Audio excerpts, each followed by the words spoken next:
సనాతన ధర్మంలో ఉన్నటువంటి మనందరం మనకి తిరుమల తిరుపతి క్షేత్రంలో జరుగుతున్నటువంటి అన్నదానం నిజంగా గర్వపడవలసినటువంటి అన్నదానం. మీరు వెళ్ళి చూడండి, అక్కడ ఇప్పుడు ఒక పెద్ద గోడ ఒకటి ఆ నిర్మాణంలో వచ్చింది. ఆ గోడ మీద ఒక అద్భుతమైనటువంటి చిత్రాన్ని రూపకల్పన చేస్తున్నారు.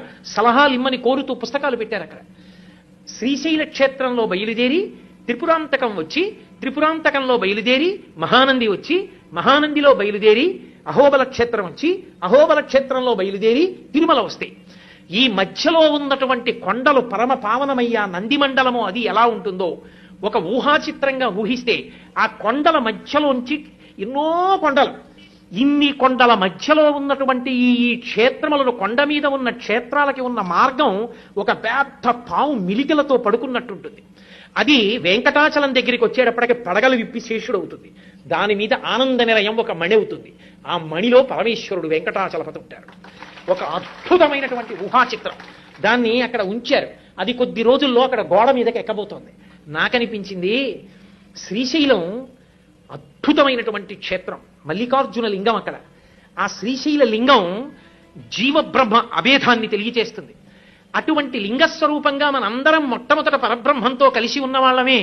ఏ కారణం చేతనో కానీ జారిపోయాం, విడిపోయి జీవుడయ్యాం. జీవుడైన దగ్గర నుంచి ఇంకా త్రిపుర సనాతన ధర్మంలో ఉన్నటువంటి మనందరం మనకి తిరుమల తిరుపతి క్షేత్రంలో జరుగుతున్నటువంటి అన్నదానం నిజంగా గర్వపడవలసినటువంటి అన్నదానం. మీరు వెళ్ళి చూడండి, అక్కడ ఇప్పుడు ఒక పెద్ద గోడ ఒకటి ఆ నిర్మాణంలో వచ్చింది.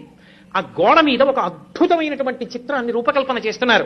సలహాలు ఇమ్మని కోరుతూ పుస్తకాలు పెట్టారు. అక్కడ శ్రీశైల క్షేత్రంలో బయలుదేరి త్రిపురాంతకం వచ్చి, త్రిపురాంతకంలో బయలుదేరి మహానంది వచ్చి, మహానందిలో బయలుదేరి అహోబల క్షేత్రం వచ్చి, అహోబల క్షేత్రంలో బయలుదేరి తిరుమల వస్తాయి.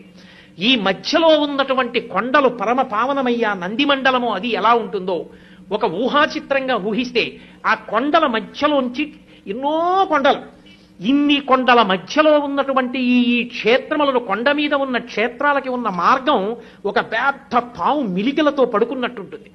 అది వెంకటాచలం దగ్గరికి వచ్చేటప్పటికి పడగలు విప్పి శేషుడవుతుంది. దాని మీద ఆనంద నిలయం ఒక మణి అవుతుంది. ఆ మణిలో పరమేశ్వరుడు వెంకటాచలపతి ఉంటారు. ఒక అద్భుతమైనటువంటి ఊహాచిత్రం. దాన్ని అక్కడ ఉంచారు. అది కొద్ది రోజుల్లో అక్కడ గోడ మీదకి ఎక్కబోతోంది. నాకనిపించింది, శ్రీశైలం అద్భుతమైనటువంటి క్షేత్రం, మల్లికార్జున లింగం అక్కడ. ఆ శ్రీశైల లింగం జీవబ్రహ్మ అభేదాన్ని తెలియచేస్తుంది. అటువంటి లింగస్వరూపంగా మనందరం మొట్టమొదట పరబ్రహ్మంతో కలిసి ఉన్న వాళ్ళమే. ఏ కారణం చేతనో కానీ జారిపోయాం, విడిపోయి జీవుడయ్యాం. జీవుడైన దగ్గర నుంచి ఇంకా త్రిపుర